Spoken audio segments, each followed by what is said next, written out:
we are going to take up now is about continuity lamp tester. This will be your second project. Ang layunin ng continuity lamp tester, pagkatapos ng laboratory activity nito, dapat mapamiliarize nyo kung ano yung gamit ng yung mga procedure kung paano gamitin yung continuity lamp tester. Ma-identify mo yung limitation ng continuity lamp tester kung hanggang saan lang siya para matuto ka mag-assemble ng sarili mong continuity lamp tester. Makapag-develop ka ng safety consciousness habang ginagamit mo yung continuity lamp tester. So ano yung mga materyales na kailangan sa isang continuity lamp tester? Una, mali itong royal cord. May nagkamali sa mga panggabi. Ang nabili nila ay royal cord, mali itong nailagay na ito nung gumawa ng manual. Flat cord lang dapat, no? Number 14. Sumunod, incandescent bulb, 100 watt to 230 volt. Bulb socket, weatherproof. Bulb guard, auto trouble light. At saka yung male plug, heavy duty, electrical tape, big, saka test probe, red and black. So, tools and equipment required. Electrician knife, steel tape, long nose pliers, diagonal pliers, side cutting pliers, saka standard screwdriver. Okay, dito na tayo. Explain ko lang. Ito yung lamp, no? Ito yung katumbas na gagamitin ninyo. Dito sa dalawang linyang ito, kasi ito ay parang ano lang yung plug. Tapos ikakabit mo dito yung ikakabit mo sa lamp. So itong dalawang ito ay magpuputol ka ng wire dito. Tapos kakabitan mo nito. Kakabitan mo yan, no? So bibili kayo ng ganito, yung test probe. By group to, ha. Lalagay niyo sa magkabilang to, isang pula, isang itim. Tapos lalagyan nyo ng plug dito. Gagamitan nyo to ng underwriters. Ngayon dito, gagamit ka ng, correct ko lang to, no? Yan ay flat cord, number 14. Stranded yan, ha? Stranded. Kung maaari sana yung mabili nyo, yung ganito. Yung may insulated na sa labas, insulated na din sa loob. Flat cord, number 14, stranded. Tapos bulb or lamp, ibilan nyo ng bukilya to. May tinatawag tayo na lamp guard na tinatawag. Ano ba yung lamp guard na tinatawag na yun? Plus ito yung lamp guard. Dito nakalagay sa loob yung ilaw. Kaya kahit mabagsak, hindi mababasag yung bumbilya. Tapos dito nakalagay yung cord sa pinakababang ito. Dito. Okay, ganyan-ganyan ang magiging itsura ng lamp tester ninyo. Ang kaibahan lang, dito sa side na to ay may test probe, no? Dito sa side na to, yan sa baba, malapit dito, meron kang test probe. Yung ganito. So, dito mo ilalagay sa bandang ibaba. Sa bandang ibaba nito. Siguro mga kalahating metro ang layo o 1 metro ang layo dito. So, yung kabuuan dapat ganito itsura. Kung makakahanap kayo, ewan ko lang kung maabot siya ng 6 meters. Tapos lalagyan nyo na lang ng ganito. Continuity lamp tester. So, I'm expecting by next week, yan ang gagawin ninyo. Activity 5, electrical wiring materials and their uses. So, sa activity 5 at sa pagkatapos mo raw nung laboratory activity nito, ang mga estudyante ay dapat maging pamilyar sa iba't ibang electrical wiring materials at yung gamit nito. Magawa niyang i-identify yung drawing at yung iba-ibang wiring materials at palaman niya yung kagandagan iba't ibang klase ng wiring materials nito. So, yung technical information, ito mga ito, no? Halimbawa, boxes, ginagamit ito bilang junction box para sa mga outlet, at sa mga nakakabit na mga switches. Cables, ito ay mas malalaking mga wire, no? Circuit breaker, ito yung mga electromechanical device gumagawa na pareho ng ginagawa ng mga protective functions ng isang fuse. Ang kaibahan nga lang, nare-reset ko 'to. Yung fuse, disposable, nare-reset, no? Electrical component na ito ay nakatanggap ng yung tamang heat in proportion dun sa kuryenteng dumadaan sa kanya. Magagawa nito na mag-on o mag-off, para siyang switch. So, ang tawag dun, hindi on at saka off, nire-reset mo. So, sa switch lang ginagamit yung word na on and off. Dito, hindi mo i-on at i-off. Although may nakalagay siyang on at saka off, pero ang technical term natin dyan ay resetting. Halimbawa, nag-trip siya, i-reset mo, kakasahin mo. So, pag ni-reset mo ang breaker, yung handle o hawakan niya na off position, dapat siya mailagay sa on position. Next, yung tinatawag naman natin na conduit, ito yung mga tubo.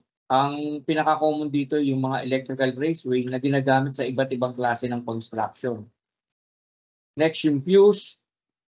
Ito yung overall na kuryente o protective device na may sirkito na binubuksan yung fuse element na isang maliit na strip ng metal alloy na bumubukas sa mga breaks nito kapag ito ay may overcurrent sa circuit. Ang fuse ay isang one-time protective device. Kaya one-time kasi disposable nga.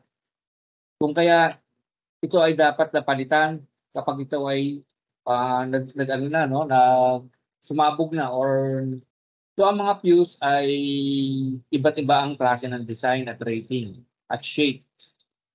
Pero basically, isa lang ang function nila. Sumunod ito namang lighting fixtures. Ano ba yung lighting fixtures? So, ang electrical device, ito ay yung lighting fixtures, electrical devices na gumagamit ng o na ginagamit para hawakan yung lamp.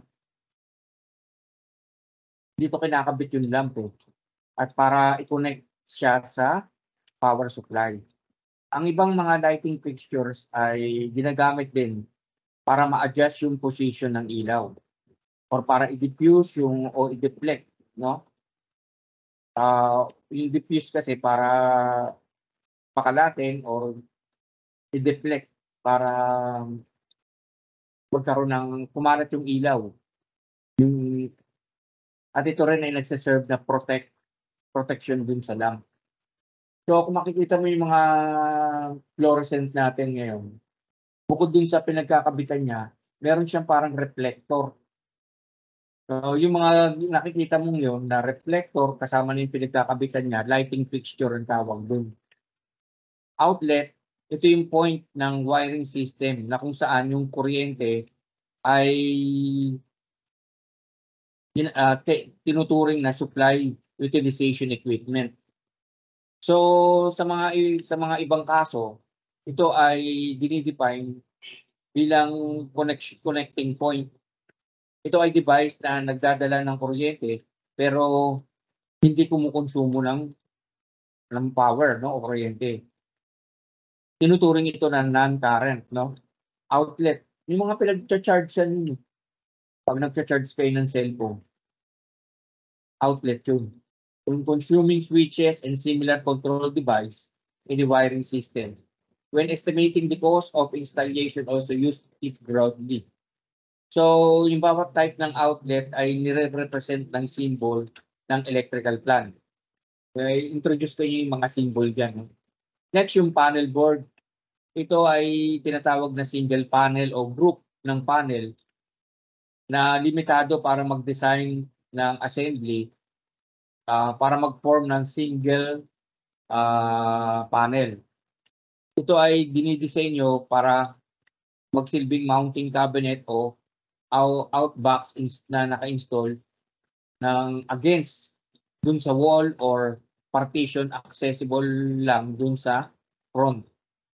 So, ang isang sample ng panel board, yung pinaka-main switch, yung nalalagyan ng main switch nyo tsaka ng circuit breaker.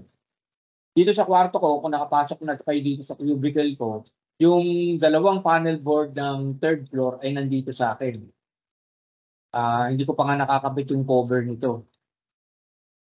Next, yung tinatawag natin na receptacle.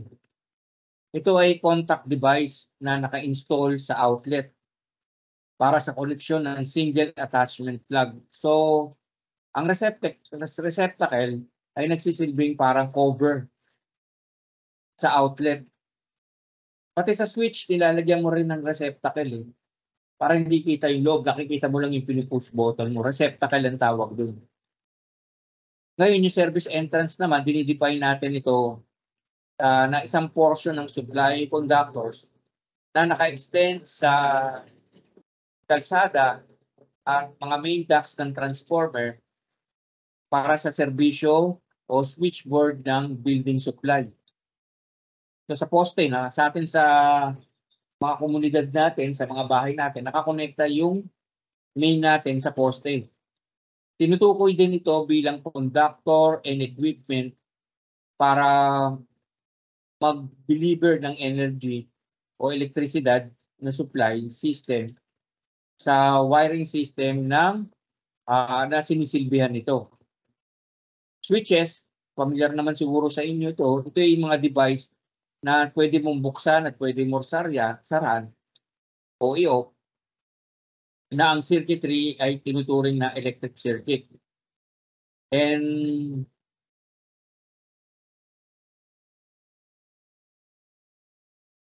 number 13, yung tinatawag naman natin na wire. No? Ano ba itong mga wire? Ito yung mga electrical conductor na 8 mm squared AWT o number 8 o mas maliit pa rito, no?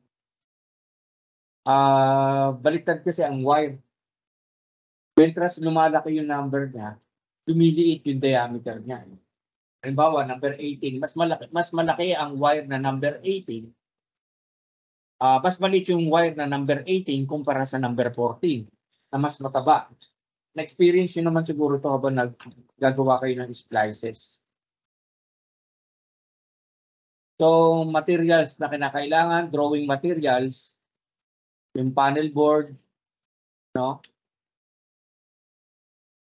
Ito naman, switch, safety switch. Karaniwan sa mga bahay ginagamit ito. Pero ngayon, circuit breaker na rin. Ako, naka-circuit breaker ako sa bahay. Ang gagawin niyo, sisend ko yung manual, yung itong activity 5 sa inyo. Sasagutan niyo yun, ha? Ito, hanggang activity 6. Surface raceway, plastic molding wiring, laboratory wiring practice number 1 to 3. So, magsisimula na tayong gumawa ng plates, no? So, dito, at the end of the laboratory, activity, the student should be able to identify the different various wiring materials necessary in this house wiring method. Number 2, develop further understanding of circuit analysis. Number 3, use basic electrical and mechanical hand tools properly.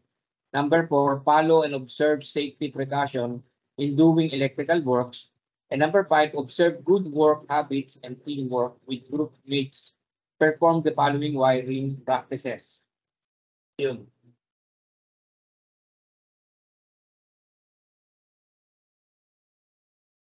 So, LWP number 1, ibig sabihin live wiring, ano ba ito?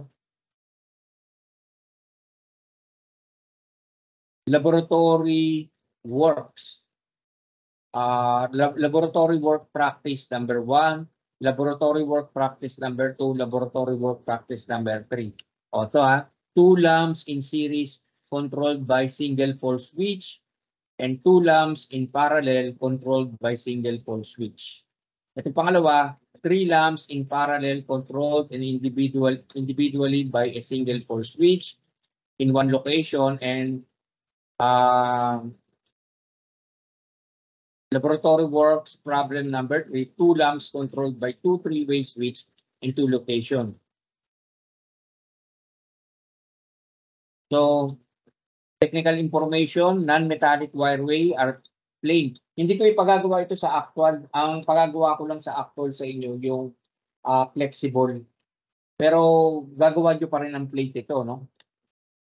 So, non-metallic wireway are plain retarded non-metallic wraps with removable covers for housing and protecting electric wires and cables in which the conductors are laid in place after a wireway has been installed as a complete system.